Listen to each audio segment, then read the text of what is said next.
Imagine a world where truth isn't just hidden, it's manufactured, where history changes day by day. And where language itself is twisted to stop you even thinking rebellious thoughts. Exactly. Freedom is slavery. Ignorance is strength.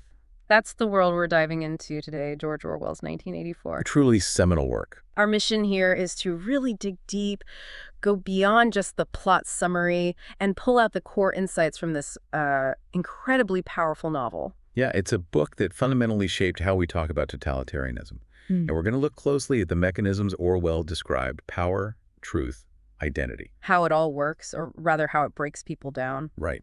Not just what happens in Oceania, but how the party achieves such total control and why those warnings, still feel so relevant. So for you listening, get ready. We're exploring a classic that's given us phrases and ideas that are just, everywhere now.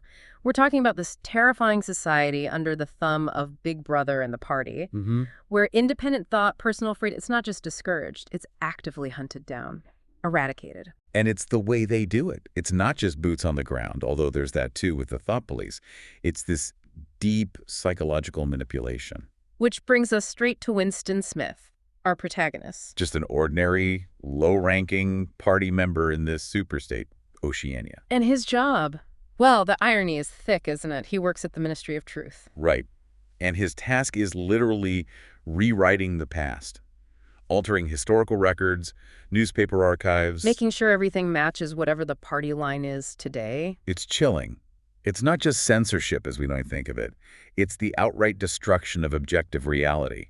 If the past is fluid, controlled by the present. Then how can you even trust your own memory? Exactly. And Orwell introduces Newspeak here too, this deliberate shrinking of the language. To narrow the range of thought itself. Precisely.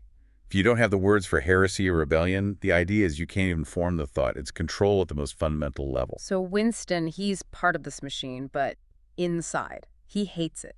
He despises the party. He has this secret inner rebellion simmering.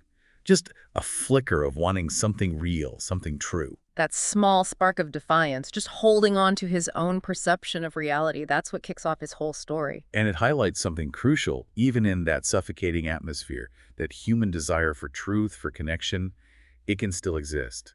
But for the party, even that internal feeling, that thought crime. It's the worst crime imaginable. And his rebellion doesn't stay purely internal. He starts this illicit affair with Julia. Another party member, which is incredibly dangerous. Yeah, because in Oceania, personal loyalty, love, relationships, they're seen as suspect. Loyalty belongs only to Big Brother. So their connection isn't just personal romance. It's a deeply political act, a direct challenge to the system. They're trying to carve out this tiny space of freedom and truth just between themselves. Which, of course, puts them squarely in the crosshairs. You have to wonder, what kind of courage it takes to even try that, knowing the risks. Because the risks are absolute. In this world, defiance doesn't go unpunished. It leads them inevitably to the thought police.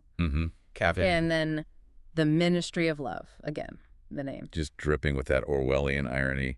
It's a place where they break you. Horrifically. Torture, psychological manipulation, brainwashing. The goal isn't just to punish, it's to cure you. To remake you in the party's image. To make you genuinely love Big Brother. Which is what happens to Winston. The breaking point comes. He betrays Julia. And in the end, he's completely hollowed out. He accepts the party's reality. 2 + 2 = 5 if the party says so. He loves Big Brother. It's utterly tragic. And that's the core of the warning, I think. The party's ultimate power isn't just physical force.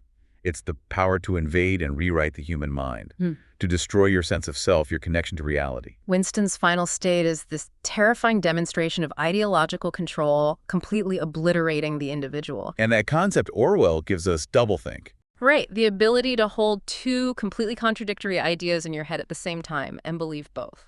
It's essential for survival in Oceania, but it's also the mechanism by which the party destroys logic and reason. So, stepping back, what are the big takeaways here for us, for you listening? 1984 is digging into these huge themes. Huge, timeless themes. Surveillance, obviously. Yeah. Telescreens, watching every move, listening to every word. Propaganda. Constant, relentless shaping reality. Mind control through Newspeak, through doublethink, through psychological torture. The loss of identity, the very idea of a private self being eroded. And ultimately, the terrifying consequence of absolute, unchecked political power. How it doesn't just oppress bodies, but colonizes minds. Yeah, the novel shows how all these tools work together to create this airtight system where truth is meaningless and individuality is crushed. It's a blueprint for psychological totalitarianism. And its impact, I mean, it's undeniable, right? That phrase. Big Brother is watching you. It's gone so far beyond the book. It's just part of our global language now. A universal shorthand for government surveillance, for anxieties about privacy and control. A constant nagging warning.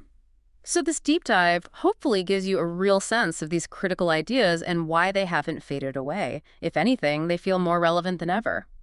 So as we wrap up our look at 1984, it's clear just how starkly Orwell painted this picture of total control, where freedom, truth, they're just systematically dismantled. Absolutely. And Winston's journey, it's tragic, but it really underscores these enduring warnings about surveillance, propaganda, mind control. Loss of identity. Right, and the sheer destructive potential of power when it goes completely unchecked. His final acceptance, that chilling love for Big Brother, it serves as this constant, stark reminder of how fragile our grasp on truth and autonomy can actually be. And that phrase, Big Brother is watching you, it really has cemented itself, hasn't it? Oh, completely. It's a global warning signal now against exactly that kind of overreach and surveillance, more than just a quote. It's a cultural touchstone. Definitely. Which kind of leaves us, and you, with a final thought to chew on. Okay. Given Orwell's really chilling vision of a world where reality itself is constantly manipulated, where history is rewritten on demand, what does 1984 really push us to think about regarding our own relationship with information today, with truth, with power, especially now in our super-connected digital age? And maybe what's our individual responsibility in making sure that independent thought, that objective reality, that they actually have space to survive and hopefully prevail?